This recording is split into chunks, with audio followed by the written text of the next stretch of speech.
이렇게 촌스러운 옷을 입고 여기가 어디라고 주제도 모르고 어딜 기어와요?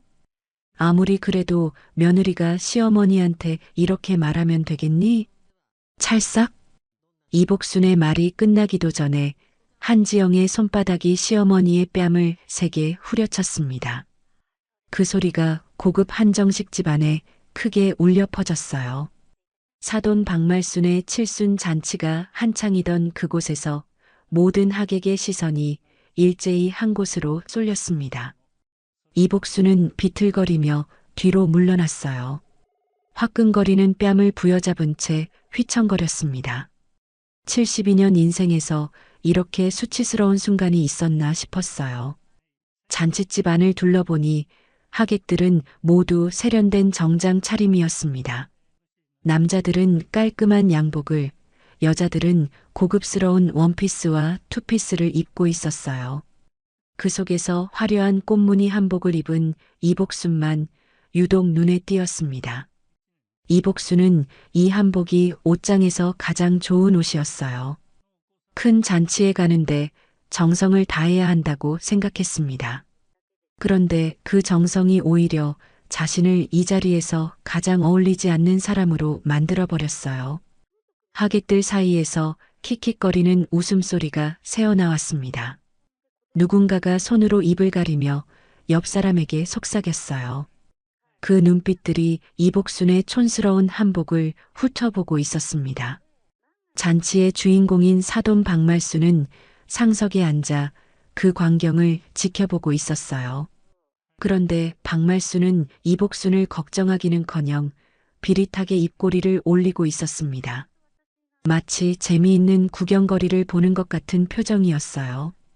쯧쯧, 시골분이 잔치 분위기도 모르고 오셨네. 박말순 옆에 앉은 여자가 대놓고 비아냥거렸습니다. 박말순은 그 말에 고개를 끄덕이며 동조했어요. 그러게 말이야. 우리 지영이가 얼마나 창피했겠어. 이복순은 그 말을 듣고 심장이 쿵 내려앉는 것 같았습니다. 사돈마저 며느리 편을 들고 있었어요. 이 자리에 이복순의 편은 아무도 없었습니다. 바로 그때 잔칫집 문이 열리며 강준혁이 들어섰습니다. 아들은 어머니가 뺨을 맞고 비틀거리는 장면을 똑똑히 목격했어요. 그러나 강준혁은 아내의 싸늘한 눈빛에 주눅이 들어 그 자리에 얼어붙고 말았습니다. 한 발짝도 어머니에게 다가가지 못했어요. 마치 발이 바닥에 붙어버린 것처럼 꼼짝도 하지 않았습니다. 이복순은 아들의 그 모습을 보며 가슴이 무너져 내리는 것 같았어요. 엄마, 저기. 강준혁이 머뭇거리며 입을 열었습니다. 그러나 한지영이 날카로운 눈빛으로 남편을 쏘아봤어요. 강준혁은 그 눈빛에 입을 다물어 버렸습니다. 괜찮아. 먼저 갈게. 이복순은 그 말만 남기고 잔칫집을 빠져나왔습니다. 여러분, 지금 어디서 듣고 계시나요? 댓글로 알려주세요. 영상 시작 전 구독과 좋아요 부탁드려요. 그리고 알림 설정도 해두시면 새로운 소식을 놓치지 않으실 수 있습니다. 여러분의 관심과 응원이 저희에게 큰 힘이 됩니다. 등 뒤에서 킥킥거리는 웃음소리와 수군거리는 소리가 들려왔어요. 꽃무늬 한복 자락이 바람에 펄럭이며 쓸쓸하게 나부꼈습니다. 집으로 돌아온 이복순은 현관문을 닫자마자 그 자리에 주저앉았습니다. 참았던 눈물이 왈칵 쏟아져 나왔어요. 뺨은 여전히 화끈거렸고 가슴은 찢어지는 것 같았습니다. 모든 사람이 자신을 비웃었어요. 사돈마저 며느리 편을 들며 비릿하게 웃었습니다. 아들조차 아내 눈치만 보며 어머니를 외면했어요. 한참을 울고 난 뒤 이복순은 비틀거리며 일어났습니다. 화장실로 가서 거울을 들여다봤어요. 빨갛게 부어오른 뺨 위로 손자국이 선명하게 남아 있었습니다. 이복순은 거울 속 자신의 얼굴을 한참 바라봤습니다. 촌스럽다고 무시당한 꽃무늬 한복이 거울에 비쳤어요. 이 한복은 남편 제삿날에도 입고 손자 돌잔치에도 입었던 가장 소중한 옷이었습니다. 그래, 내가 촌스럽지. 내가 배운 것도 없고 가진 것도 없지. 이복수는 혼잣말을 중얼거렸습니다. 그러다 문득 입꼬리가 실룩거리며 올라갔어요. 근데 말이다, 지영아. 네가 모르는 게 하나 있어. 이복수는 방으로 들어가 옷장 깊숙한 곳을 뒤졌습니다. 오래된 이불 밑에서 낡은 서류 봉투 하나를 꺼냈어요. 먼지를 털어내고 봉투를 열자 두툼한 서류 뭉치가 나왔습니다. 건물 등기권리증이었습니다. 청송부동산관리법인 명의로 된 서류였어요. 이복수는 서류를 한 장 한 장 넘기며 확인했습니다. 청송은 이복순의 고향 이름이었어요. 남편이 세상을 떠난 후 이복수는 조용히 법인을 세웠습니다. 자신의 이름이 드러나지 않게 하기 위해서였어요. 그 서류 속에는 며느리 한지영이 운영하는 대형 병원 건물이 포함되어 있었어요. 한지영은 매달 이 법인에 거액의 월세를 내고 있었습니다. 그리고 이 법인의 실제 주인이 바로 이복순이라는 사실을 아는 사람은 거의 없었어요. 이복수는 서류를 책상 위에 올려놓고 한참을 바라봤습니다. 부어오른 뺨이 욱신거렸어요. 하지만 이제 더 이상 눈물은 나오지 않았습니다. 지영아, 네가 오늘 내 뺨을 때렸지. 이복수는 서류를 쓰다듬으며 낮은 목소리로 말했습니다. 그 대가가 얼마나 큰지 이제 똑똑히 보여줄게. 이복순의 눈빛이 달라졌습니다. 72년 인생에서 한 번도 보여준 적 없는 차갑고 단단한 눈빛이었어요. 복수의 칼을 갈기 시작한 것입니다. 다음 날 아침 한지영은 아무 일 없었다는 듯 병원에 출근했습니다. 흰 가운을 걸치고 환자들을 진료하며 평소와 다름없는 하루를 시작했어요. 간호사들에게 지시를 내리는 목소리는 여느 때처럼 당당하고 차가웠습니다. 원장님, 오늘 오전 예약 환자 20명입니다. 수간호사가 차트를 들고 보고했어요. 한지영은 고개를 끄덕이며 진료실로 들어갔습니다. 어제 시어머니 뺨을 때린 일 따위는 이미 잊어버린 것 같았어요. 같은 시각 강준혁은 회사 책상 앞에 앉아 있었습니다. 컴퓨터 화면을 켜놓고 서류를 들었지만 눈에 아무것도 들어오지 않았어요.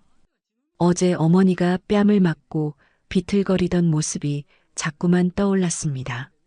강 부장님, 회의 시간입니다. 후배 직원이 다가와 말했어요. 강준혁은 그제야 정신을 차리고 자리에서 일어났습니다. 회의실로 향하는 발걸음이 천근만근이었어요. 회의 내내 강준혁은 딴 생각을 했습니다. 어머니 얼굴에 선명하게 찍힌 손자국이 눈앞에 아른거렸어요. 그런데도 아내 눈치만 보며 한 발짝도 다가가지 못한 자신이 한심했습니다. 한편 이복수는 집에서 서류 봉투를 꺼내 책상 위에 펼쳐놓았습니다. 청송부동산관리법인 명의의 건물 등기권리증을 다시 한번 확인했어요. 20년 전 남편이 이 땅을 사던 날이 떠올랐습니다. 남편 강태수는 평생 성실하게 일한 사람이었어요. 공장에서 30년을 일하다가 산업재해로 세상을 떠났습니다. 회사에서 받은 보상금으로 이복수는 작은 땅을 샀어요. 그 땅이 도시개발로 가치가 크게 올랐습니다. 이복수는 조용히 재산을 불려나갔어요. 세상에 드러나지 않게 고향 이름을 딴 법인을 세워 부동산을 관리했습니다. 자식에게 재산을 미리 알리면 버릇이 나빠진다고 생각했어요. 그래서 아들에게도 며느리에게도 한 번도 말한 적이 없었습니다. 김 실장만이 이 비밀을 알고 있었어요. 이복수는 전화기를 들어 김 실장에게 연락했습니다. 김 실장, 나야. 지금 시간 되면 집으로 좀 와줘. 네, 사모님. 바로 가겠습니다. 김 실장은 30분 만에 이복순의 집에 도착했어요. 55세의 김 실장은 20년째 이복순의 부동산을 관리해온 충직한 사람이었습니다. 과거에 이복순에게 큰 도움을 받아 평생 은혜를 갚겠다고 다짐한 인물이었어요. 사모님, 무슨 일이십니까? 김 실장이 조심스럽게 물었습니다. 이복순은 부어오른 뺨을 가리키며 말했어요. 이거 봐. 며느리한테 맞았어. 네. 며느리분이 사모님을요? 김 실장의 눈이 휘둥그레졌습니다. 믿을 수 없다는 표정이었어요. 사돈 칠순 잔치에서 모든 사람이 보는 앞에서 맞았어. 이복순은 담담하게 말했습니다. 그러나 그 눈빛은 차갑게 가라앉아 있었어요. 세상에 어떻게 그런 일이. 김 실장은 분노에 찬 표정으로 주먹을 불끈 쥐었습니다. 김 실장, 지영이네 병원 임대차 계약 상황이 어떻게 돼? 이복순이 물었어요. 김 실장은 가방에서 서류를 꺼내며 대답했습니다. 2달 뒤에 재계약 시기입니다. 매달 3천만 원씩 월세를 꼬박꼬박 내고 계시고요. 그래. 그럼 재계약 거부 준비해. 이복순의 말에 김 실장은 고개를 끄덕였습니다. 알겠습니다, 사모님. 제가 연락드릴 때까지 기다리겠습니다. 김 실장이 돌아간 뒤 이복순은 창밖을 바라봤어요. 며느리가 자신을 얼마나 무시해 왔는지 하나하나 떠올랐습니다. 결혼 초부터 시어머니를 시장 출신이라며 깔봤어요. 가족 모임에서 항상 구석자리에 앉혔습니다. 손자 돌잔치에도 시어머니는 초대받지 못했어요. 명절에도 며느리는 시어머니 집에 오지 않았습니다. 이복순은 다 참았어요. 아들이 잘 살면 된다고 생각했습니다. 그런데 어제 모든 사람 앞에서 뺨을 맞았어요. 그것도 사돈과 하객들이 비웃는 가운데서였습니다. 그 수치심은 평생 잊을 수 없을 것 같았어요. 이제 더 이상 참을 이유가 없었습니다. 같은 시각 한지영은 병원에서 확장 계획을 세우고 있었어요. 환자가 늘어나 공간이 부족해졌기 때문이었습니다. 건물 추가층을 임대하기 위해 관리법인에 연락을 시도했어요. 여보세요. 청송 부동산 관리법인이죠? 건물 추가 임대건으로 연락드렸는데요. 그러나 전화를 받은 직원은 담당자가 자리에 없다며 나중에 연락하겠다고 했습니다. 한지영은 짜증스러운 표정으로 전화를 끊었어요. 뭐야, 왜 연락이 안 되는 거야? 한지영은 혼잣말을 하며 다시 진료에 집중했습니다. 자신이 월세를 내고 있는 그 건물의 진짜 주인이 누구인지 전혀 모른 채였어요. 저녁이 되자 강준혁은 퇴근 후 어머니 집을 찾아갔습니다. 현관문 앞에 서서 초인종을 눌렀어요. 그러나 안에서 아무 대답이 없었습니다. 어머니, 저예요. 준혁이요. 강준혁이 다시 초인종을 눌렀어요. 한참 뒤에야 인터폰에서 이복순의 목소리가 들려왔습니다. 뭐하러 왔어? 어머니, 어제 일. 죄송해요. 제가 잘못했어요. 됐어. 혼자 있고 싶으니까 그냥 가. 이복순의 목소리는 차가웠어요. 강준혁은 현관문 앞에서 한참을 망설였습니다. 그러나 문은 끝내 열리지 않았어요. 강준혁은 무거운 발걸음으로 집을 향해 걸었습니다. 집에 도착하자 한지영이 소파에 앉아 텔레비전을 보고 있었어요.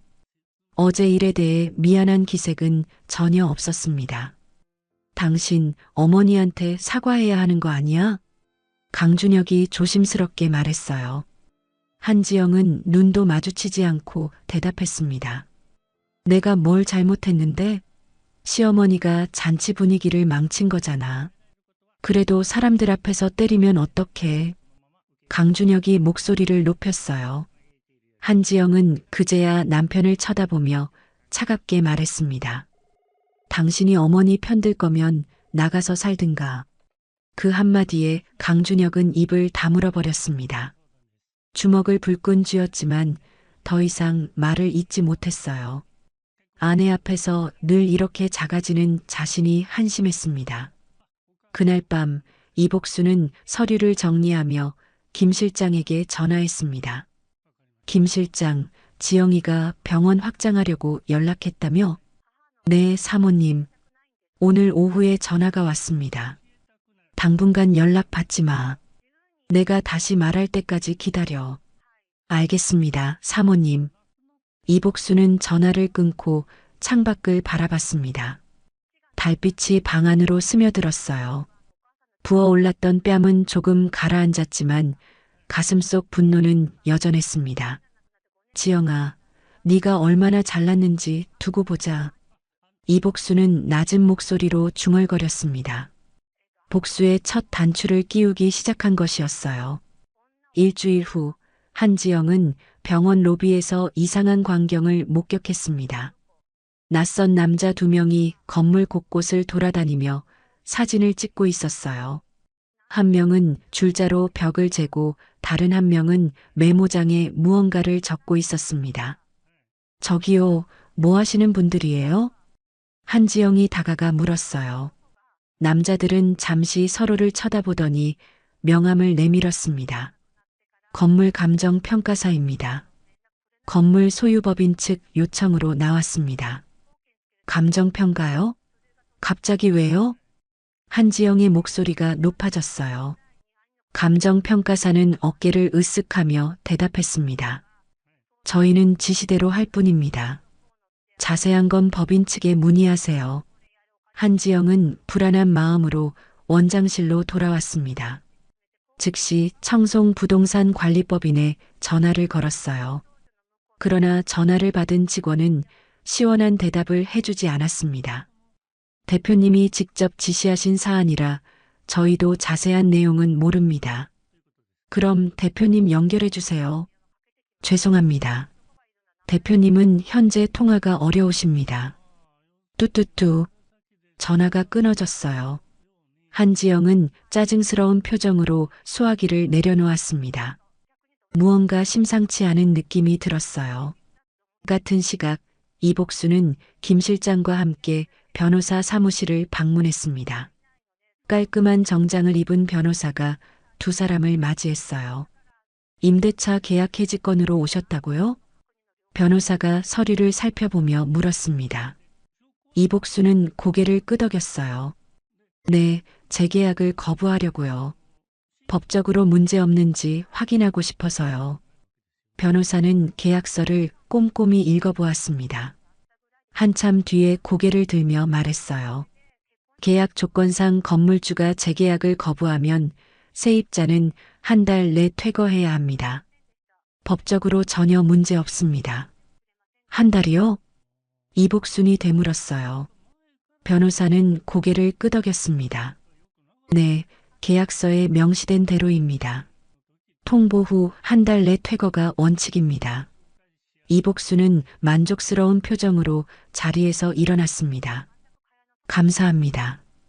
그럼 해지 절차 진행해 주세요. 알겠습니다. 서류 작성해서 연락드리겠습니다.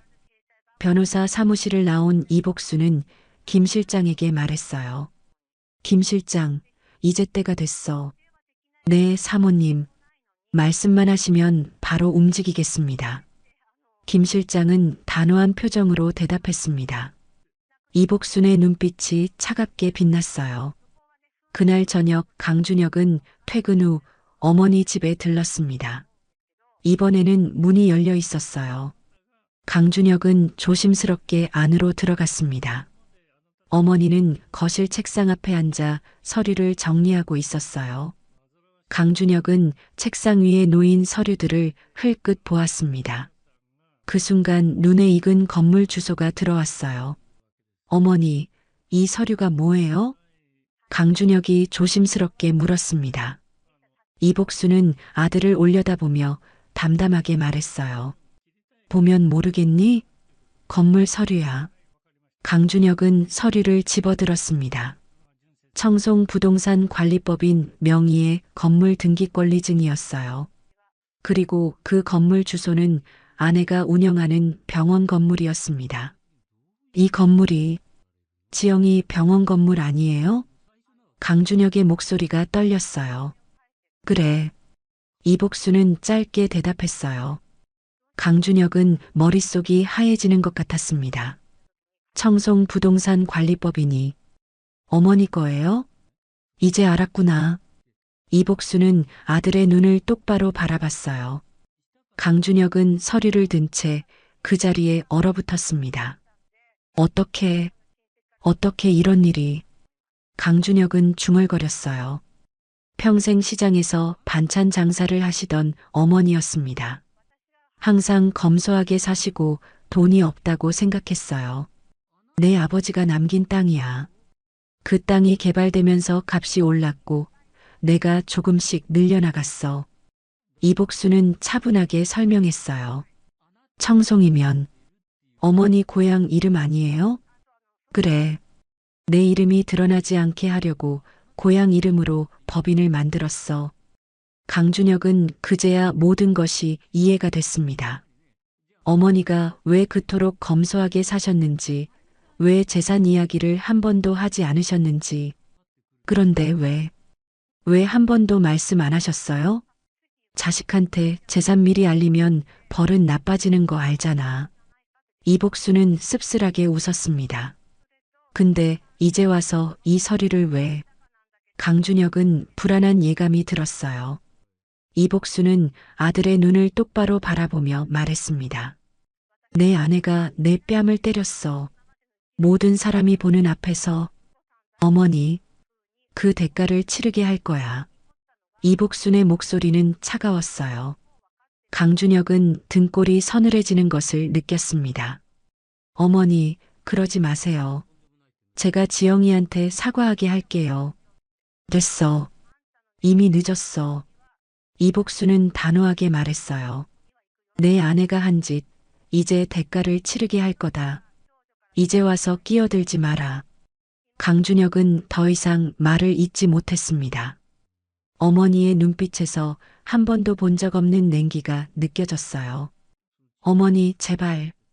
가라. 오늘은 더 볼 얘기 없어. 이복수는 아들을 돌려보냈습니다.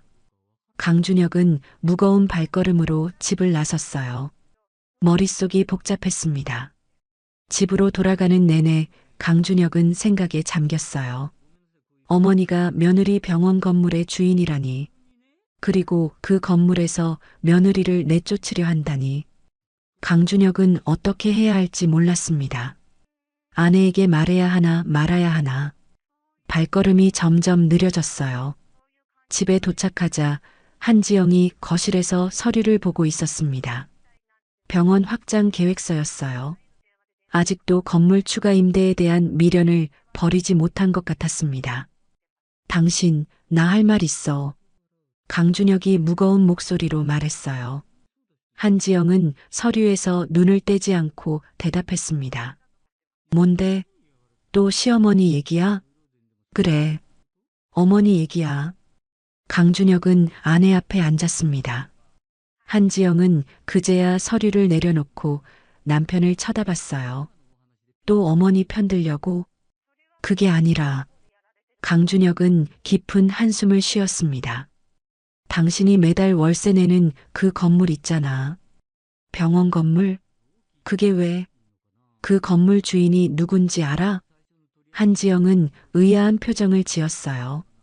청송 부동산 관리법인이잖아. 그게 왜? 그 법인 주인이 누군지 알아? 강준혁의 목소리가 떨렸습니다. 한지영은 남편의 심상치 않은 표정을 보고 불안해졌어요. 뭔데?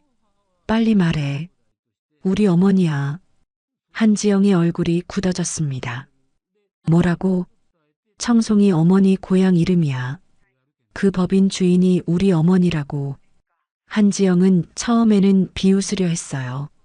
그러나 남편의 진지한 표정을 보고 웃음이 나오지 않았습니다. 헛소리 하지 마. 시어머니가 무슨 돈으로 건물을. 이거 봐. 강준혁이 가방에서 서류 사본을 꺼내 내밀었어요.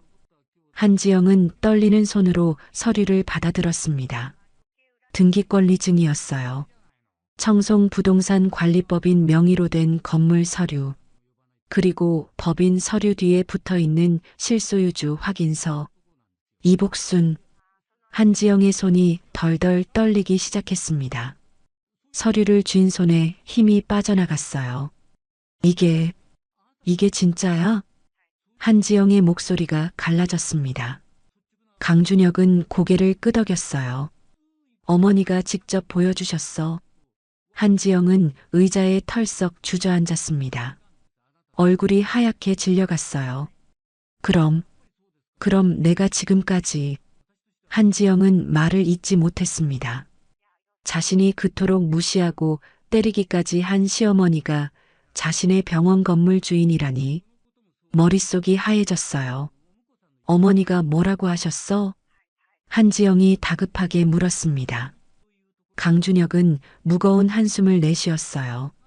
대가를 치르게 할 거라고 하셨어.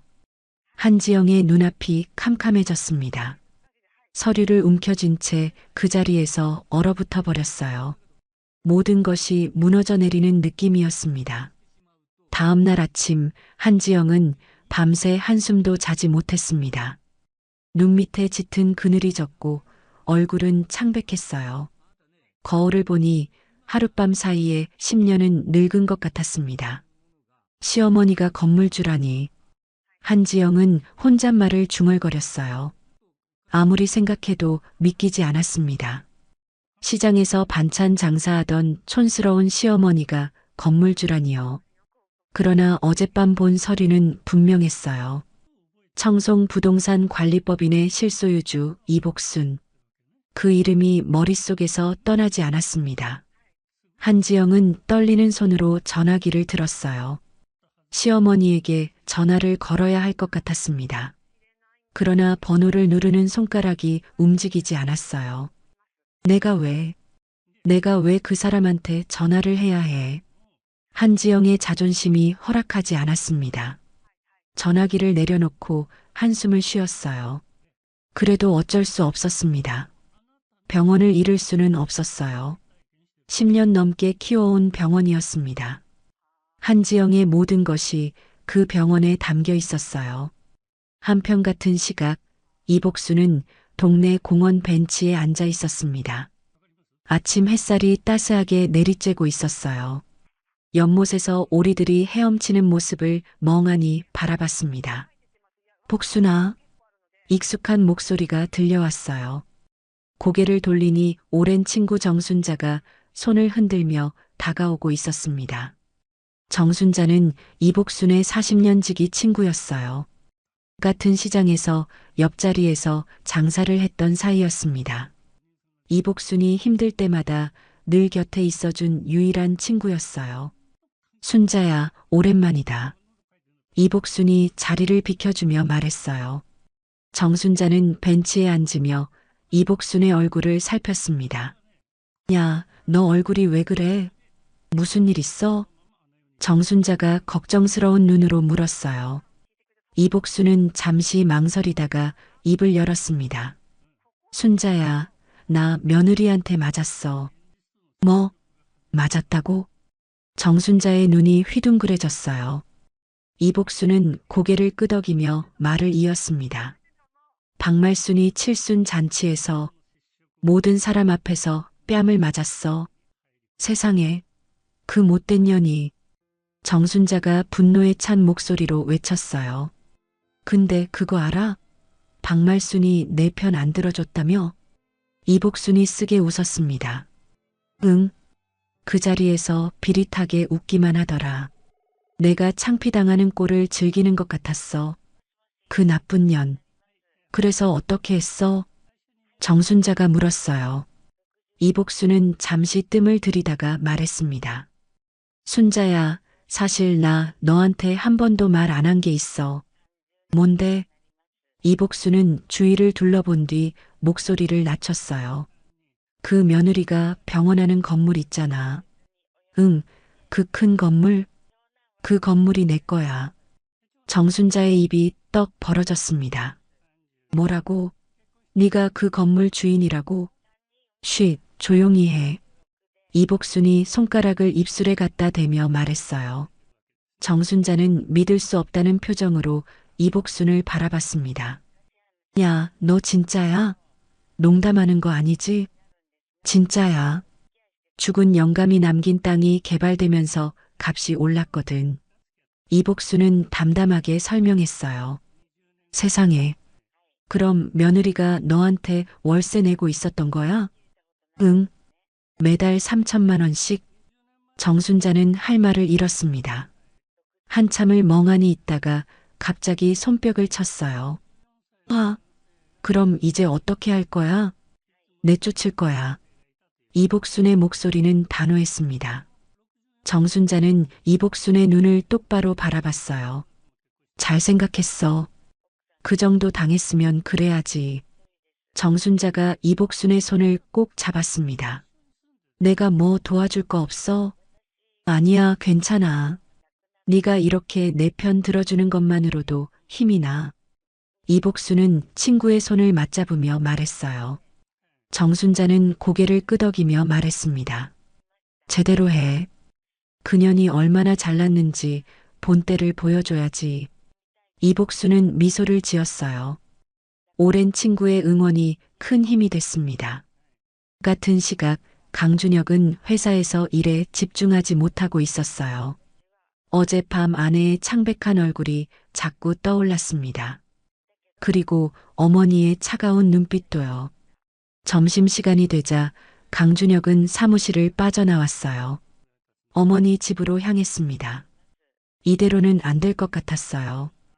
이복순의 집에 도착하자 문이 열려 있었습니다. 강준혁은 조심스럽게 안으로 들어갔어요. 어머니는 거실에서 사진 앨범을 보고 있었습니다. 어머니, 강준혁이 부르자 이복순이 고개를 들었어요. 또 왔어? 어머니, 저 드릴 말씀이 있어요. 강준혁은 어머니 앞에 무릎을 꿇었습니다.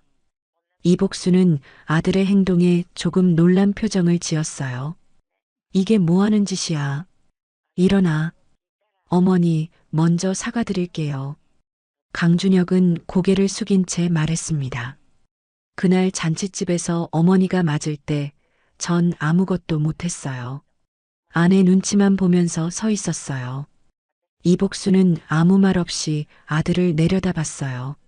전 정말 못난 아들이에요. 어머니가 그렇게 수치를 당하는데 한 발짝도 못 나갔어요. 강준혁의 목소리가 떨렸습니다. 어머니, 정말 죄송해요. 이복수는 한참 동안 아들을 바라봤어요. 아들의 어깨가 미세하게 떨리고 있었습니다. 일어나. 이복순이 말했어요. 강준혁은 천천히 고개를 들었습니다. 어머니, 내 잘못이 없다고는 안 할게. 이복수는 담담하게 말했어요. 그날 네가 얼마나 원망스러웠는지 몰라. 내 아들이 내가 맞는데 가만히 서 있더라고. 어머니, 죄송해요. 근데 이제 와서 사과한다고 그날이 없어지는 건 아니야. 이복순의 목소리는 여전히 차가웠어요. 강준혁은 고개를 떨궜습니다. 알아요. 그래도 말씀드리고 싶었어요. 그래, 들었어. 이복수는 짧게 대답했어요. 강준혁은 자리에서 일어났습니다. 어머니, 한 가지만 여쭤볼게요. 뭔데? 정말로 지영이를 내쫓으실 거예요? 이복수는 아들의 눈을 똑바로 바라봤어요. 그래, 그럴 거야. 어머니, 제발. 넌 끼어들지 마. 이건 나와 내 아내 사이의 일이야. 이복수는 단호하게 말했습니다. 강준혁은 더 이상 말을 잇지 못했어요. 그리고 준혁아. 이복순이 아들을 불렀습니다. 네. 넌 이제 선택해야 해. 선택이요? 아내 편에 설 건지, 어머니 편에 설 건지. 이복순의 눈빛이 날카로웠어요. 강준혁은 대답하지 못하고 입술만 달싹였습니다. 대답 안 해도 돼. 행동으로 보여주면 되니까. 이복수는 그 말을 끝으로 고개를 돌렸어요. 강준혁은 무거운 발걸음으로 집을 나섰습니다. 회사로 돌아가는 내내 강준혁은 생각에 잠겼어요. 어머니의 말이 머릿속을 맴돌았습니다. 아내 편에 설 건지, 어머니 편에 설 건지. 그날 저녁 강준혁은 집에 들어서자마자 한지영을 불렀어요. 지영아, 얘기 좀 하자. 한지영은 소파에 앉아 있었습니다. 어젯밤보다 더 초췌한 모습이었어요. 뭔데? 한지영의 목소리에는 기력이 없었습니다. 강준혁은 아내 앞에 앉으며 말했어요. 어머니한테 갔다 왔어. 한지영의 눈빛이 흔들렸습니다. 뭐라고 하셨어? 마음 바뀌셨어? 아니, 단호하셨어. 한지영의 얼굴이 다시 창백해졌어요. 그럼 어떡해? 정말로 병원을 잃게 되는 거야? 지영아. 강준혁이 아내의 손을 잡았습니다. 어머니한테 사과해. 뭐? 진심으로 사과해. 그게 유일한 방법이야. 한지영은 남편의 손을 뿌리쳤어요. 내가 왜 그 사람한테 사과해야 하는데? 당신이 때렸잖아. 모든 사람 앞에서. 강준혁이 목소리를 높였습니다. 한지영은 입술을 깨물었어요. 그건 시어머니가 잔치 분위기를 망쳐서. 그게 뺨을 때릴 이유가 돼? 강준혁의 목소리가 차가워졌습니다. 한지영은 대답하지 못했어요. 지영아, 난 이제 어머니 편에 설 거야. 뭐라고? 한지영의 눈이 커졌습니다. 그동안 난 당신 눈치만 봤어. 어머니가 무시당해도 배제당해도 아무 말 못했어. 강준혁은 담담하게 말했어요. 근데 이제는 안 그럴 거야. 어머니가 맞을 때도 가만히 있었던 게 너무 후회돼. 한지영은 믿을 수 없다는 표정으로 남편을 바라봤습니다. 당신 지금 나한테 이러는 거야? 당신이 어머니한테 사과하면 내가 중간에서 어떻게든 해볼게. 강준혁은 아내의 눈을 똑바로 바라봤어요. 근데 당신이 끝까지 자존심만 세우면 난 당신 편 안 들어. 한지영은 할 말을 잃었습니다. 평생 자기 말이라면 다 들어주던 남편이 처음으로 반기를 든 거였어요. 강준혁은 자리에서 일어났습니다. 잘 생각해봐. 시간이 많지 않아. 그 말을 남기고 강준혁은 방으로 들어갔어요. 한지영은 혼자 소파에 앉아 멍하니 허공을 바라봤습니다. 모든 것이 무너져 내리는 것 같았어요. 병원도 남편도 모든 게 손가락 사이로 빠져나가는 느낌이었습니다. 한지영의 눈에서 눈물이 흘러내렸어요. 다음 날 오전 10시 이복수는 거실 창가에 앉아 전화기를 들었습니다. 김 실장의 번호를 누르는 손가락에 힘이 들어갔어요. 신호음이 2번 울리자 김 실장이 전화를 받았습니다. 네, 사모님. 김 실장, 오늘 오후에 지영이 병원으로 가. 임대차 계약 해지 통보서 전달하라는 말씀이시죠? 응. 오늘 안으로 처리해. 이복순의 목소리는 담담했어요. 그러나 그 안에는 단단한 결의가 담겨 있었습니다. 알겠습니다, 사모님. 오후 2시에 방문하겠습니다. 고마워, 김 실장. 전화를 끄는 이복수는 창밖을 바라봤어요. 하늘이 맑고 푸르렀습니다. 복수의 날이 밝은 것 같았어요. 같은 시각 한지영은 병원 원장실에서 서류를 보고 있었습니다. 그러나 눈에 아무것도 들어오지 않았어요. 밤새 한숨도 못 자서 눈이 충혈되어 있었습니다. 원장님, 오전 진료 시작하셔야 합니다. 수간호사가 문을 두드리며 말했어요. 한지영은 힘없이 고개를 끄덕였습니다. 알았어요. 금방 나갈게요. 한지영은 거울을 보며 얼굴을 매만졌어요. 다크서클이 짙게 내려앉아 있었습니다. 화장으로도 가려지지 않았어요. 오전 진료를 보는 내내 한지영은 집중하지 못했습니다. 환자의 말이 귀에 잘 들어오지 않았어요. 머릿속에는 온통 시어머니 생각뿐이었습니다. 원장님? 원장님? 환자가 손을 흔들며 불렀어요.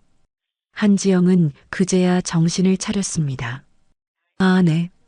죄송합니다. 다시 한번 말씀해 주세요. 이런 일이 오전 내내 반복됐어요. 간호사들도 원장의 이상한 행동을 눈치채기 시작했습니다. 점심시간이 되자 한지영은 원장실에 들어가 문을 닫았어요. 점심도 먹지 않고 책상에 엎드렸습니다. 머리가 지끈지끈 아팠어요. 어떡하지? 정말 어떡하지? 한지영은 혼잣말을 중얼거렸습니다. 시어머니에게 사과해야 하나 말아야 하나. 자존심이 허락하지 않았어요. 그런데 병원을 잃으면 모든 게 끝이었습니다. 10년 넘게 쌓아온 모든 것이 물거품이 되는 거였어요. 한지영은 머리를 쥐어뜯었습니다. 오후 2시가 됐습니다. 한지영은 원장실에서 나와 오후 진료를 준비하고 있었어요. 그때 병원 로비에 낯익은 사람이 들어오는 게 보였습니다. 김 실장이었어요. 검은 정장을 입고 서류 봉투를 들고 있었습니다. 한지영의 심장이 쿵 내려앉았어요. 원장님, 찾아오신 분이 계십니다. 간호사가 다가와 말했습니다. 한지영은 떨리는 다리를 억지로 움직여 로비로 나갔어요. 무슨 일이시죠? 한지영이 물었습니다. 김 실장은 담담한 표정으로 대답했어요. 원장실에서 말씀드려도 되겠습니까? 한지영은 고개를 끄덕이고 김 실장을 원장실로 안내했습니다. 문을 닫자 김 실장이 서류 봉투를 열었어요. 원장님, 건물 소유주 측 결정을 전달하러 왔습니다. 한지영의 손이 떨리기 시작했어요. 김 실장은 서류를 책상 위에 내려놓았습니다. 임대차 계약 재계약이 거부되었습니다. 한 달 내로 퇴거해 주셔야 합니다. 한지영의 눈앞이 캄캄해졌어요. 예상했던 일이지만 막상 현실이 되니 다리에 힘이 풀렸습니다. 잠깐만요, 이게 무슨... 한지영이 더듬거리며 말했어요. 건물주가 대체 누구예요? 만나게 해주세요. 건물주께서 직접 연락하실 겁니다. 김 실장은 담담하게 대답했어요. 제발요. 제가 뭘 잘못했는지라도 알려주세요. 한지영이 김 실장의 팔을 붙잡았습니다. 김 실장은 한지영의 손을 조용히 떼어내며 말했어요. 사모님께 직접 들으시죠. 사모님이요? 누구? 한지영의 목소리가 끊겼습니다. 사모님이라는 호칭이 귀에 걸렸어요. 설마. 한지영의 얼굴이 하얗게 질렸습니다. 김 실장은 더 이상 말하지 않고 원장실을 나갔어요. 한지영은 그 자리에 주저앉았습니다. 손에 들린 서류가 바들바들 떨렸어요. 임대차 계약 해지 통보서. 끝났어. 다 끝났어. 한지영은 중얼거리며 머리를 감싸쥐었습니다. 눈앞이 빙빙 돌았어요. 그때 전화기가 울렸습니다. 모르는 번호였어요. 한지영은 떨리는 손으로 전화를 받았습니다. 여보세요. 나야. 익숙한 목소리가 들려왔어요. 시어머니 이복순의 목소리였습니다. 어머님. 한지영의 목소리가 갈라졌어요. 내일 오후 3시, 그날 잔치했던 한정식 집에서 보자. 어머님, 저 할 말이. 내일 봐. 뚜뚜뚜. 전화가 끊어졌습니다. 한지영은 전화기를 든 채 멍하니 앉아 있었어요. 손에서 힘이 빠져 전화기가 바닥에 떨어졌습니다. 그날 저녁 한지영은 집에 돌아와 강준혁에게 모든 것을 털어놓았어요. 통보서가 왔어. 한 달 안에 나가래. 강준혁은 한숨을 쉬었습니다. 그래서 어떻게 할 거야? 내일 시어머니 만나기로 했어.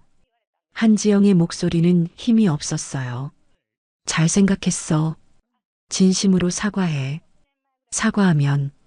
사과하면 마음 돌리실까?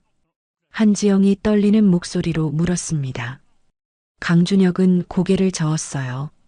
몰라. 근데 사과 안 하면 가능성은 아예 없어. 한지영은 고개를 떨궜습니다. 평생 고개 숙여본 적 없는 한지영이었어요. 그런데 이제 시어머니 앞에 무릎을 꿇어야 할 판이었습니다.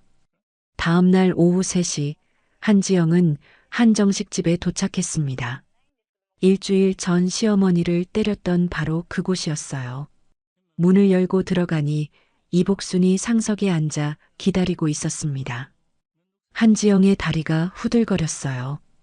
일주일 전과는 완전히 다른 모습이었습니다. 시어머니는 단정한 옷을 입고 당당하게 앉아 있었어요. 앉아. 이복순이 짧게 말했습니다. 한지영은 떨리는 다리를 이끌고 맞은편에 앉았어요. 이복순은 가방에서 서류 봉투를 꺼냈습니다. 테이블 위에 서류를 펼쳐 놓았어요. 건물 등기권리증이었습니다. 이제 알겠지? 내가 누군지. 한지영은 서류를 바라보며 입술을 깨물었어요. 청송부동산관리법인 실소유주 이복순. 서류의 글자가 눈앞에서 아른거렸습니다. 일주일 전 여기서 네가 내 뺨을 때렸지. 이복순의 목소리는 담담했어요. 모든 사람이 보는 앞에서 사돈도 보고 하객들도 다 봤어. 한지영은 고개를 들지 못했습니다. 그날 밤 나는 결심했어. 이복순은 서류를 손가락으로 톡톡 두드렸어요. 네가 얼마나 잘났는지 본때를 보여주겠다고. 한지영의 얼굴이 창백해졌습니다.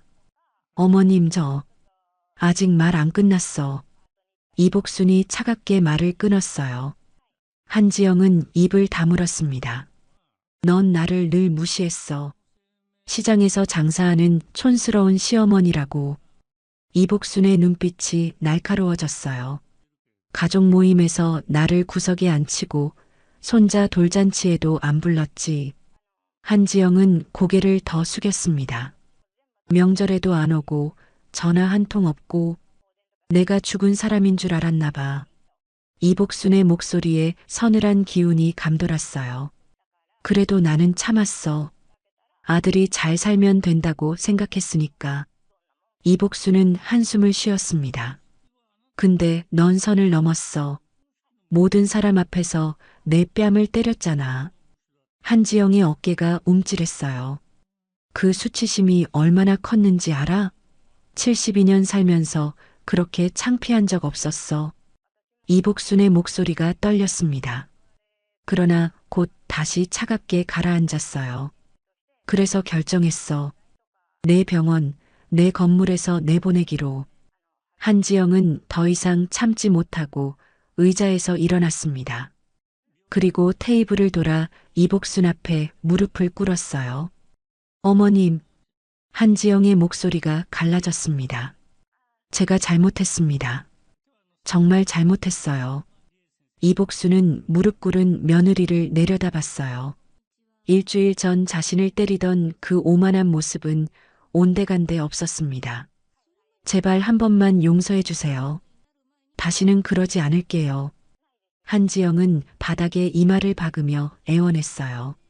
식당 안에 있던 손님들이 힐끗힐끗 쳐다봤습니다. 이복순은 아무 말 없이 며느리를 바라봤어요. 한참의 침묵이 흘렀습니다. 일어나. 이복순이 말했어요. 한지영은 고개를 들었습니다. 어머님, 일어나라니까.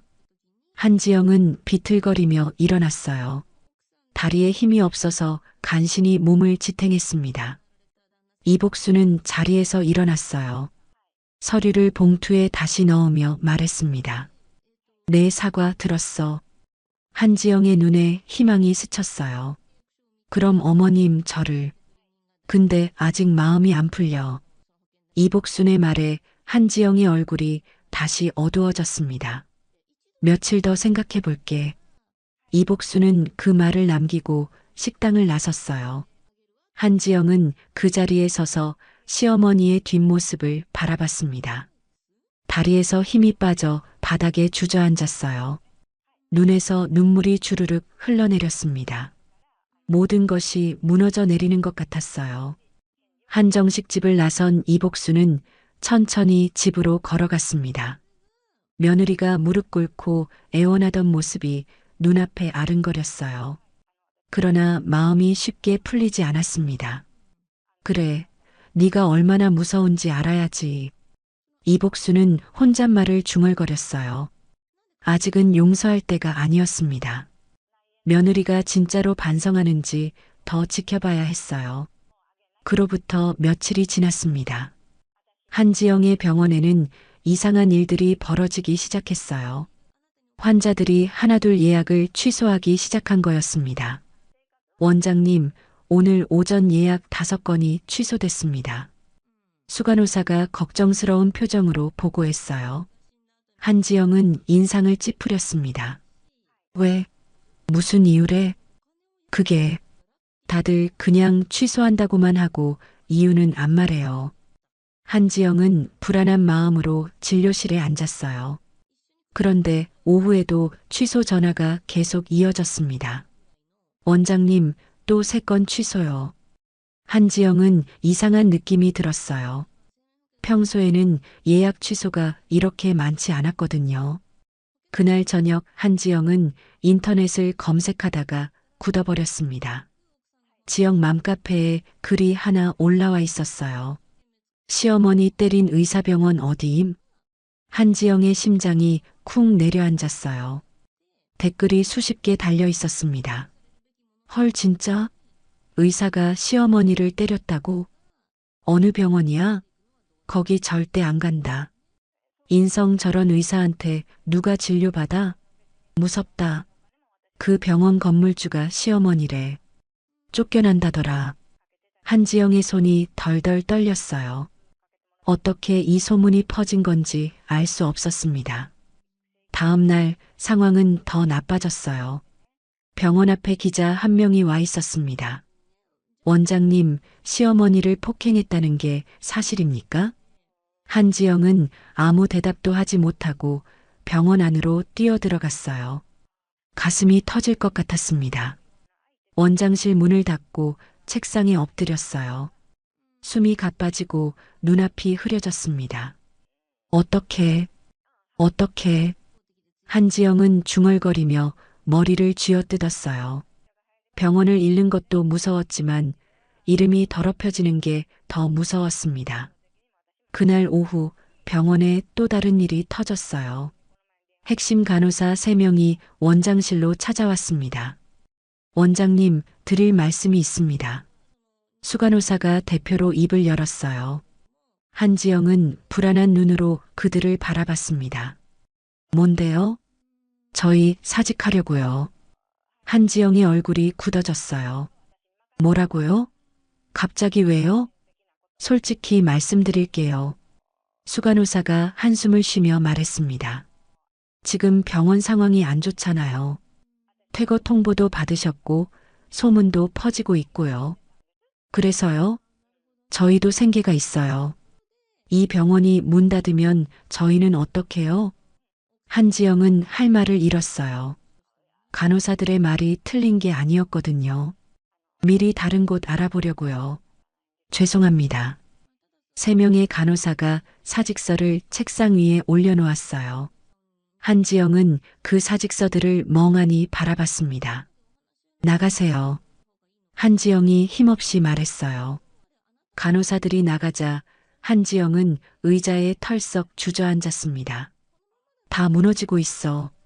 한지영의 눈에서 눈물이 흘러내렸어요. 모든 것이 손가락 사이로 빠져나가는 느낌이었습니다. 다음 날 한지영은 은행을 찾아갔어요. 대출을 받아서라도 다른 건물로 이사하려고 했습니다. 죄송합니다, 고객님. 현재 상황에서는 대출이 어렵습니다. 은행 직원이 고개를 저었어요. 한지영은 믿을 수 없다는 표정으로 물었습니다. 왜요? 제가 신용이 나쁜 것도 아니잖아요. 퇴거 예정인 건물에서 운영하시는 병원이라 담보 가치가 없습니다. 한지영은 은행 문을 나서며 하늘을 올려다봤어요. 하늘이 빙빙 도는 것 같았습니다. 그날 저녁 한지영의 휴대전화가 울렸어요. 친정어머니였습니다. 지영아, 엄마야. 엄마. 한지영의 목소리가 울먹였어요. 야, 무슨 소문이 돌던데 사실이야? 네가 시어머니를 때렸다고? 한지영은 대답하지 못했습니다. 침묵이 곧 대답이었어요. 이 미친년아. 친정어머니의 고함이 터져나왔습니다. 네가 어떻게 시어머니를 때려? 그것도 사람들 앞에서. 엄마, 나도 할 말이. 닥쳐. 할 말은 무슨 할 말이야. 친정어머니의 목소리가 날카로웠어요. 네 아버지가 이 소문 듣고 쓰러질 뻔했어. 창피해서 어떻게 살아? 한지영은 전화기를 붙들고 울음을 삼켰습니다. 당장 시어머니한테 가서 빌어. 무릎 꿇고 싹싹 빌어. 빌었어, 엄마. 근데 안 받아주셔. 뭐? 빌었는데 안 받아줘? 친정어머니가 한숨을 쉬었어요. 그럼 또 가서 빌어. 10번이고 100번이고 빌어서 용서받아. 엄마. 지영아, 네가 잘못한 거야. 아무리 시어머니가 마음에 안 들어도 때리면 안 되는 거야. 친정어머니의 목소리가 조금 누그러졌어요. 엄마도 시어머니한테 얼마나 힘들었는지 알아. 근데 참았어. 그게 며느리 도리야. 한지영은 아무 말도 하지 못했습니다. 친정어머니의 말이 가슴에 박혔어요. 다시 가서 빌어. 진심으로 빌어. 알았어? 응. 알았어, 엄마. 전화를 끄는 한지영은 소파에 쓰러지듯 앉았어요. 온몸에 힘이 빠졌습니다. 그때 현관문이 열리며 강준혁이 들어왔어요. 한지영의 초췌한 모습을 보고 놀랐습니다. 지영아, 괜찮아? 괜찮지 않아. 한지영이 힘없이 대답했어요. 간호사들이 사직서냈어. 환자들도 다 떠나고 있어. 대출도 안 돼. 강준혁은 아내 옆에 앉았습니다. 친정 엄마한테 전화 왔더라. 응. 소문 들으셨대. 아버지가 쓰러질 뻔했대. 한지영의 눈에서 눈물이 흘러내렸어요. 나 이제 어떡해. 다 끝났어. 강준혁은 아내의 어깨를 감싸 안았습니다. 아직 끝난 거 아니야. 뭐가 아직이야. 다 무너지고 있는데. 어머니한테 다시 가. 진심으로 빌어. 한지영은 고개를 저었어요. 빌었잖아. 안 받아주시던데. 한 번으로 안 되면 2번, 2번으로 안 되면 3번 가. 강준혁이 아내의 눈을 바라보며 말했습니다. 당신이 진심으로 반성하는 모습 보여드려. 한지영은 남편의 눈을 바라봤어요. 지쳐 있었지만 아직 포기할 수는 없었습니다. 그날 밤 한지영은 잠을 이루지 못했어요. 천장을 바라보며 그동안 시어머니에게 했던 일들을 떠올렸습니다. 결혼 초부터 시어머니를 무시했어요. 시장에서 장사하는 게 창피하다고 생각했습니다. 가족 모임에서 늘 구석자리에 앉히고 손자 돌잔치에도 부르지 않았어요. 내가 정말 나쁜 년이었구나. 한지영은 혼잣말을 중얼거렸어요. 처음으로 자신의 행동을 돌아보게 됐습니다. 새벽이 되자 한지영은 결심했어요. 어머니 집 앞에 가서 용서받을 때까지 기다리기로요. 다음 날 새벽 5시 한지영은 이복순의 집 앞에 도착했습니다. 아직 어두운 새벽이었어요. 한지영은 현관문 앞에 무릎을 꿇고 앉았습니다. 차가운 시멘트 바닥이 무릎을 파고들었어요. 그래도 한지영은 움직이지 않았습니다. 1시간이 지나고 2시간이 지났어요. 해가 떠오르기 시작했습니다. 동네 사람들이 하나둘 나와서 한지영을 쳐다봤어요. 저 사람 뭐야? 무릎 꿇고 있네. 누구 집 앞이지? 수군거리는 소리가 들렸어요. 한지영은 고개를 숙인 채 움직이지 않았습니다. 이복수는 창문 너머로 며느리를 내려다봤어요. 새벽부터 무릎 꿇고 있는 며느리의 모습이 보였습니다. 이제 와서. 이복수는 혼잣말을 하며 커튼을 쳤어요. 아직 문을 열어줄 마음이 생기지 않았습니다.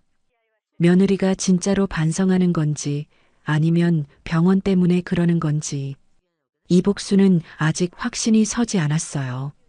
한지영은 계속 무릎을 꿇고 있었습니다. 점심때가 지나고 오후가 됐어요. 다리가 저리고 무릎이 아팠지만 움직이지 않았습니다. 어머님 잘못했습니다. 한지영은 작은 목소리로 중얼거렸어요. 눈에서 눈물이 흘러내렸습니다. 저녁이 되자 강준혁이 달려왔어요. 한지영의 모습을 보고 놀랐습니다. 지영아, 하루 종일 여기 있었어? 응. 한지영의 목소리는 힘이 없었어요. 얼굴이 창백하고 입술이 말라 있었습니다. 일단 일어나. 밥이라도 먹어야지. 안 돼. 어머님이 문 열어주실 때까지 안 갈 거야. 한지영은 고개를 저었어요. 강준혁은 안쓰러운 눈으로 아내를 바라봤습니다. 그래, 알았어. 내가 물이라도 가져올게. 강준혁이 편의점으로 뛰어갔어요. 한지영은 혼자 남아 계속 무릎을 꿇고 있었습니다. 이복수는 창문 너머로 그 모습을 지켜봤어요. 하루 종일 무릎 꿇고 있는 며느리. 그 모습이 조금은 마음에 걸렸습니다. 진짜로 반성하는 건가? 이복수는 혼잣말을 중얼거렸어요. 그러나 아직 문을 열 마음은 없었습니다. 밤이 깊어갔어요. 한지영은 여전히 그 자리에 있었습니다. 강준혁이 가져다 준 물을 조금 마시고 계속 버텼어요. 내일까지 기다려보자. 이복수는 불을 끄며 중얼거렸습니다. 며느리가 얼마나 버티는지 보고 싶었어요. 다음 날 아침, 이복수는 눈을 뜨자마자 창문으로 다가갔습니다. 커튼을 살짝 젖히고 밖을 내다봤어요. 며느리가 여전히 그 자리에 무릎 꿇고 있었습니다. 밤새 저러고 있었단 말이야? 이복수는 놀란 표정으로 중얼거렸어요. 한지영의 모습은 어젯밤보다 더 초췌해 보였습니다. 머리카락은 헝클어지고 얼굴은 창백했어요. 옷은 이슬에 젖어 축축해 보였습니다. 그래도 한지영은 고개를 숙인 채 움직이지 않았어요. 이복수는 한숨을 쉬며 커튼을 닫았습니다. 마음 한구석이 흔들렸지만 아직은 아니었어요. 조금만 더 지켜보자. 이복수는 혼잣말을 하며 부엌으로 향했습니다. 아침을 먹으면서도 자꾸 창밖이 신경 쓰였어요. 한편 한지영은 온몸이 뻣뻣하게 굳어 있었습니다. 무릎은 까지고 다리는 감각이 없었어요. 그래도 자리를 뜨지 않았습니다. 어머님, 제발. 한지영은 갈라진 목소리로 중얼거렸어요. 입술이 바싹 말라 갈라져 있었습니다. 동네 사람들이 출근길에 한지영을 쳐다봤어요. 어젯밤부터 수군거림이 퍼지고 있었습니다. 저 사람 어젯밤부터 저러고 있대. 무릎 꿇고 밤을 샜다고? 도대체 무슨 일이야? 한지영은 그 소리들을 들으면서도 움직이지 않았어요. 창피한 것보다 병원을 잃는 게 더 무서웠습니다. 아니, 이제는 병원보다 시어머니의 용서가 더 간절했어요. 오전 10시쯤 정순자가 이복순의 집을 찾아왔습니다. 대문 앞에서 무릎 꿇고 있는 한지영을 보고 깜짝 놀랐어요. 어머, 이게 누구야? 정순자는 한지영을 한참 바라보다가 집 안으로 들어갔습니다. 이복순이 거실에서 정순자를 맞이했어요. 순자야, 어서 와.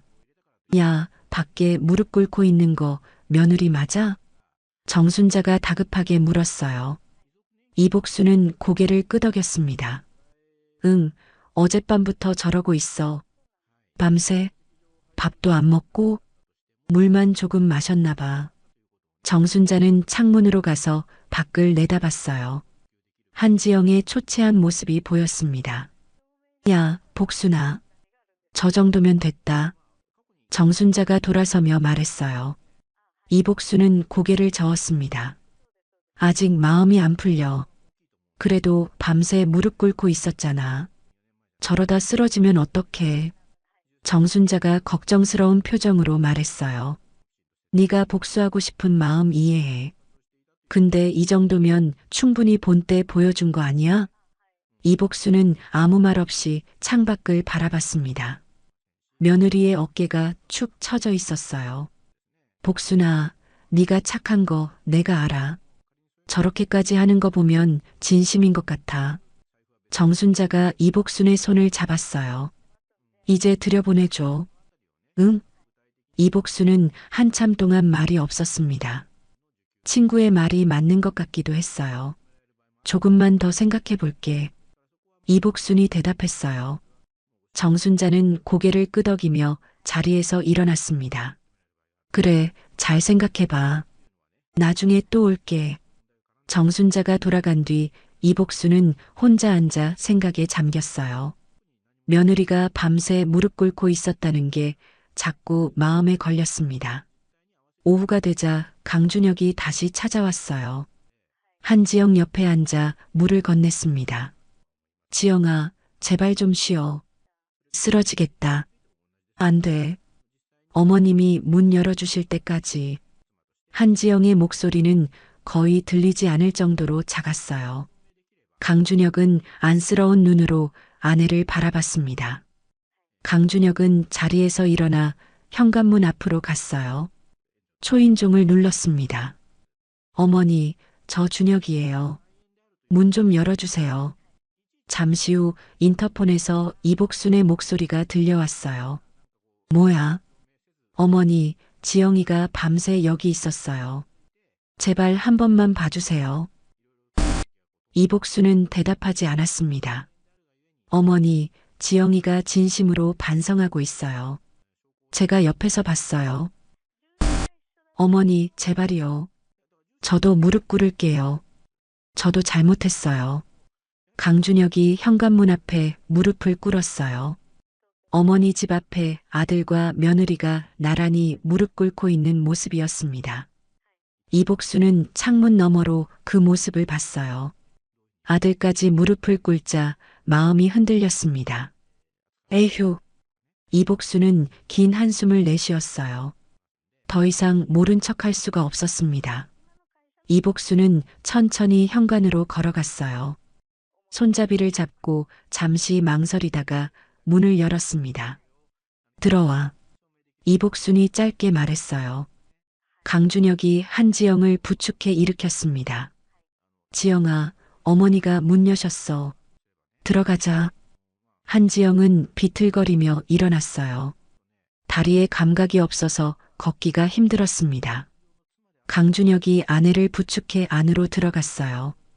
거실에 들어서자 한지영은 다시 무릎을 꿇었습니다.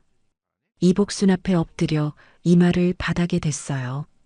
어머님, 한지영의 목소리가 갈라졌습니다. 제가 정말 잘못했습니다. 진심으로 반성하고 있어요. 이복수는 의자에 앉아 며느리를 내려다봤어요. 밤새 무릎 꿇어 너덜너덜해진 모습이 보였습니다. 일어나. 이복순이 말했어요. 한지영은 고개를 들었습니다. 일어나라니까. 한지영은 비틀거리며 일어났어요. 강준혁이 옆에서 부축했습니다. 앉아. 이복순이 소파를 가리켰어요.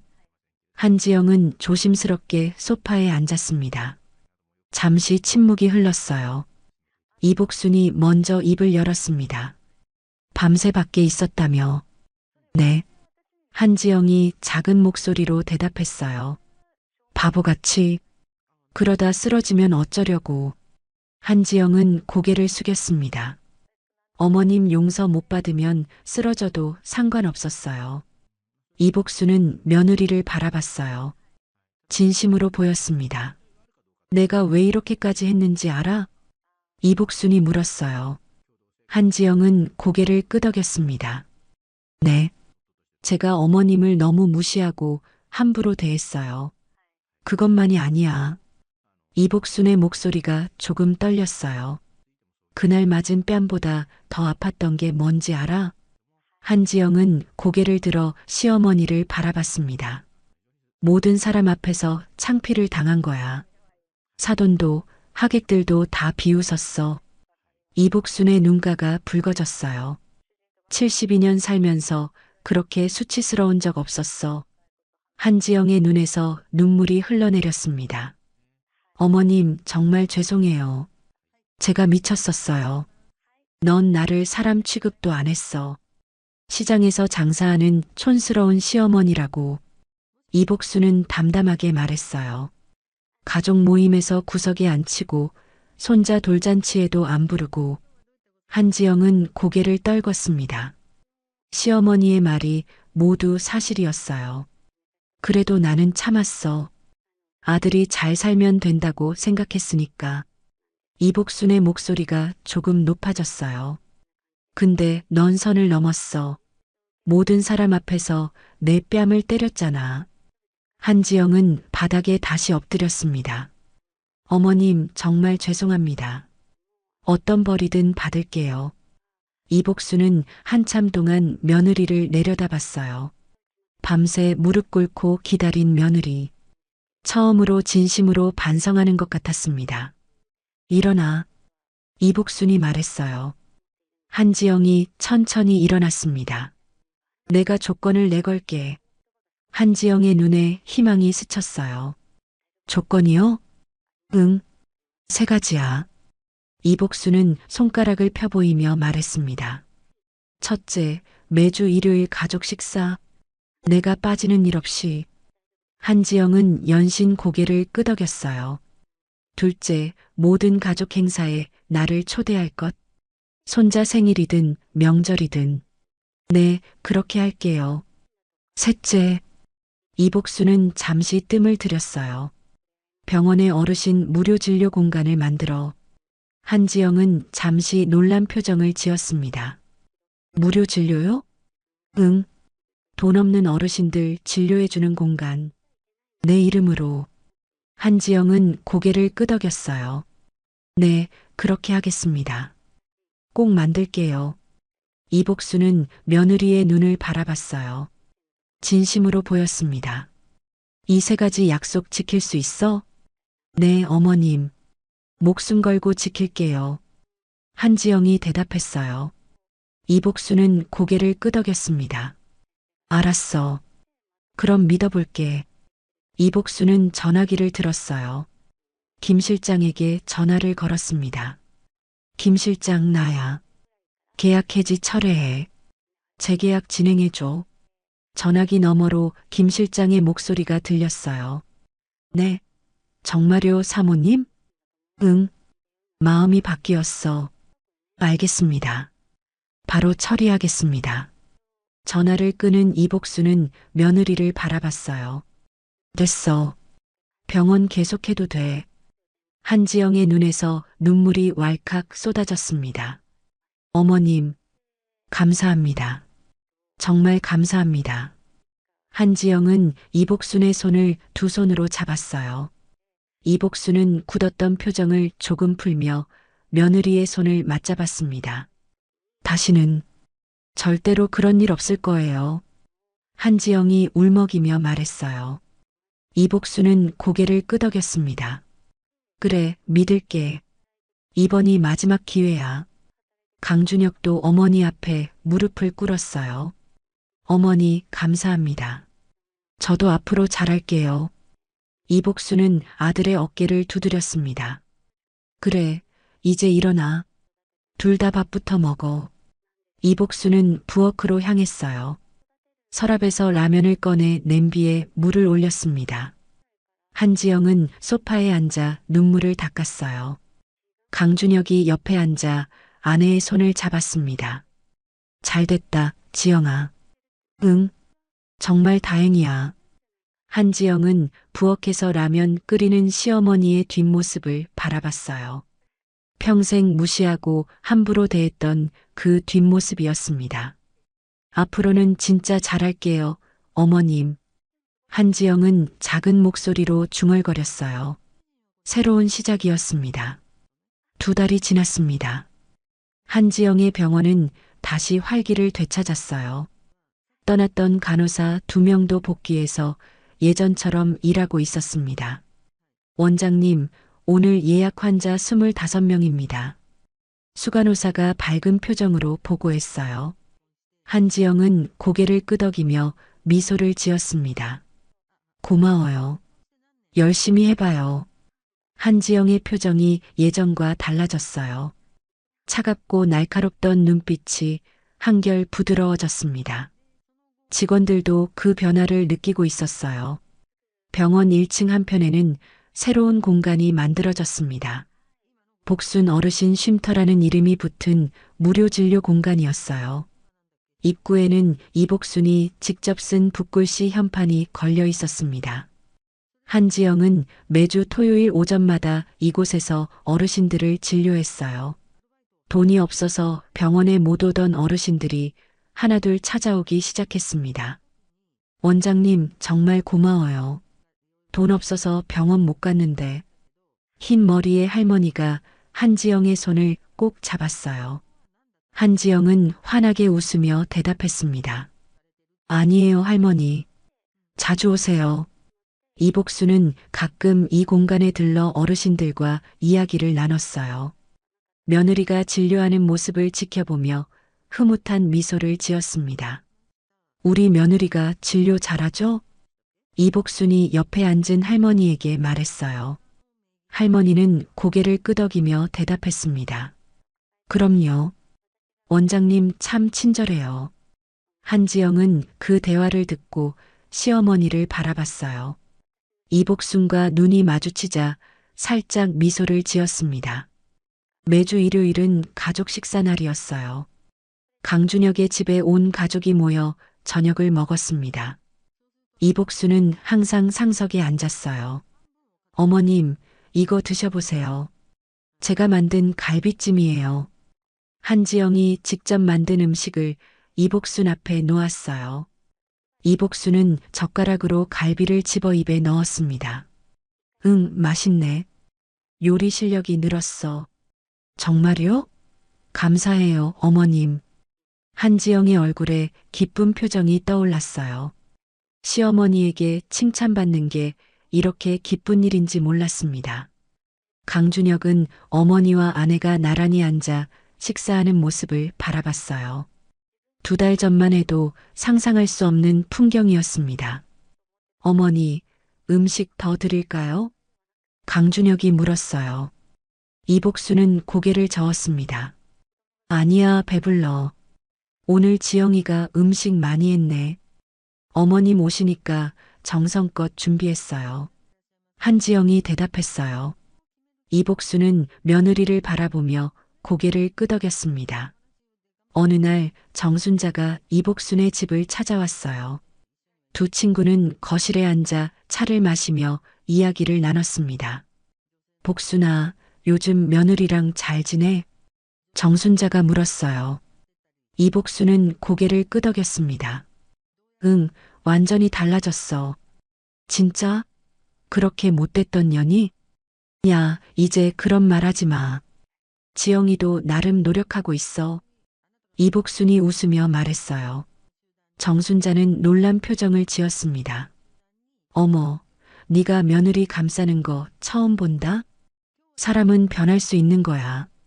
지영이가 그걸 보여줬어. 이복순은 찻잔을 들며 말했습니다. 밤새 무릎 꿇고 있던 거 보고 마음이 좀 풀렸어. 그래, 그 정도면 진심이었던 거지. 정순자가 고개를 끄덕였어요. 잘됐다, 복순아. 이제 속 편하게 살아. 응, 고마워. 내 덕분이야. 두 친구는 마주보며 웃었어요. 오랜 세월 함께한 우정이 느껴지는 순간이었습니다. 한 달 뒤, 이복순의 73세 생신이 다가왔어요. 한지영은 일찌감치 준비를 시작했습니다. 여보, 어머님 생신 잔치 크게 할 거야.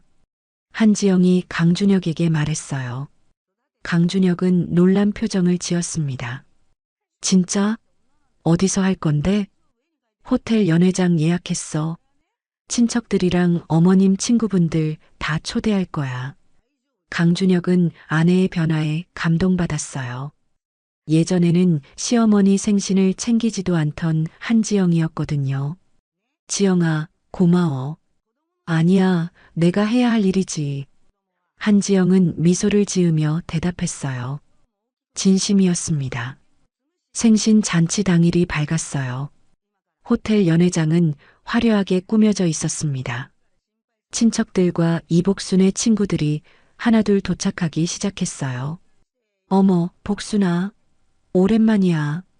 정순자가 들어서며 이복순을 안아주었어요. 이복순은 환하게 웃으며 친구를 맞이했습니다. 순자야, 와줘서 고마워. 당연히 와야지. 내 생일인데. 연회장 상석에는 이복순의 자리가 마련되어 있었어요. 화려한 꽃다발과 생일 케이크가 놓여 있었습니다. 잔치가 시작되자 한지영이 앞으로 나섰어요. 손에 마이크를 들고 있었습니다. 안녕하세요. 오늘 주인공 이복순 어머님의 며느리입니다. 사람들의 시선이 한지영에게 쏠렸어요. 한지영은 떨리는 손으로 마이크를 잡았습니다. 오늘 이 자리에서 드리고 싶은 말씀이 있습니다. 한지영은 잠시 숨을 고르고 말을 이었어요. 석 달 전 저는 어머님께 씻을 수 없는 잘못을 저질렀습니다. 연회장이 조용해졌어요. 사람들이 귀를 기울였습니다. 모든 사람이 보는 앞에서 어머님을 모욕하고 심지어 때리기까지 했습니다. 이복수는 며느리를 바라봤어요. 한지영의 눈에 눈물이 맺혀 있었습니다.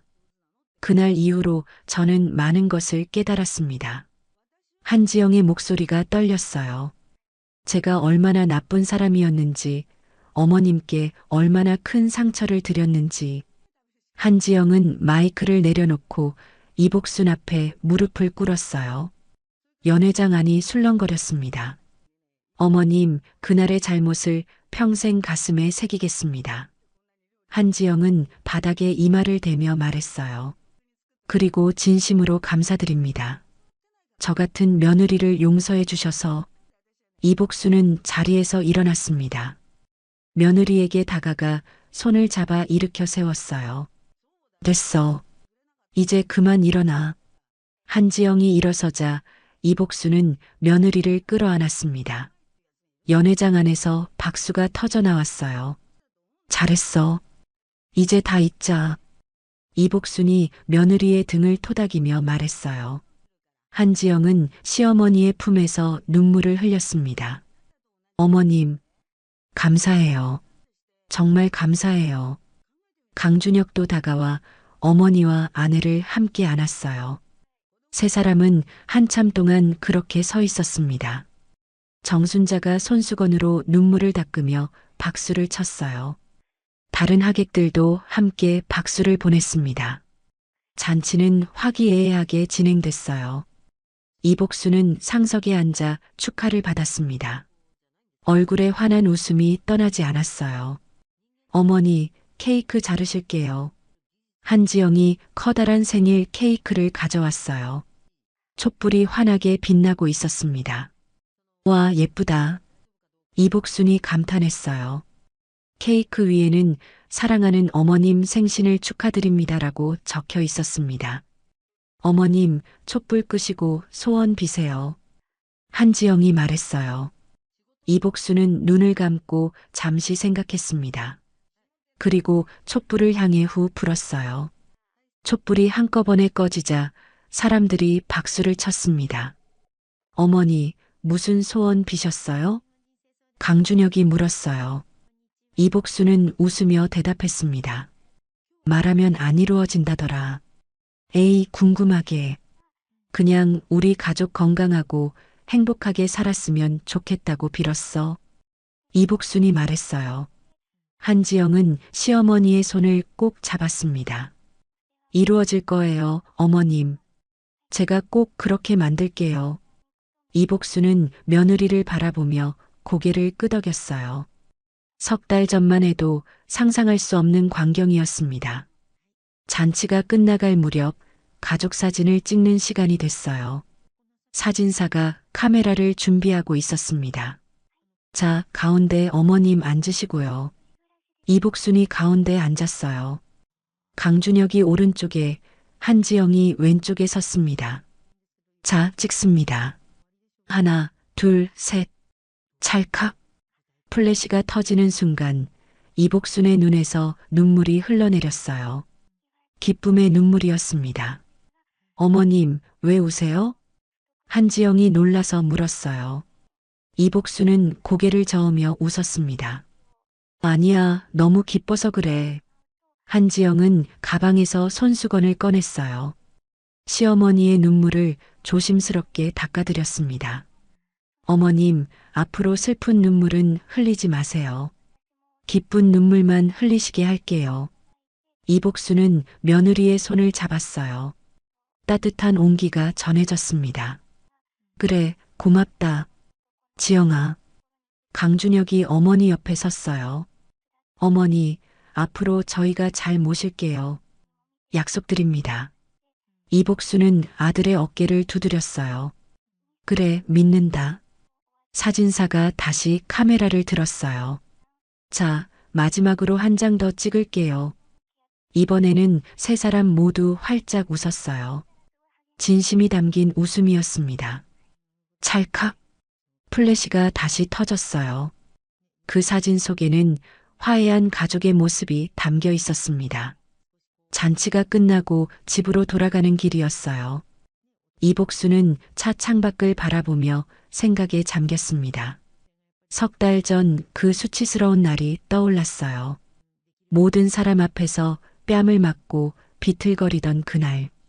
그때는 세상이 무너지는 것 같았습니다. 그런데 지금은 달랐어요.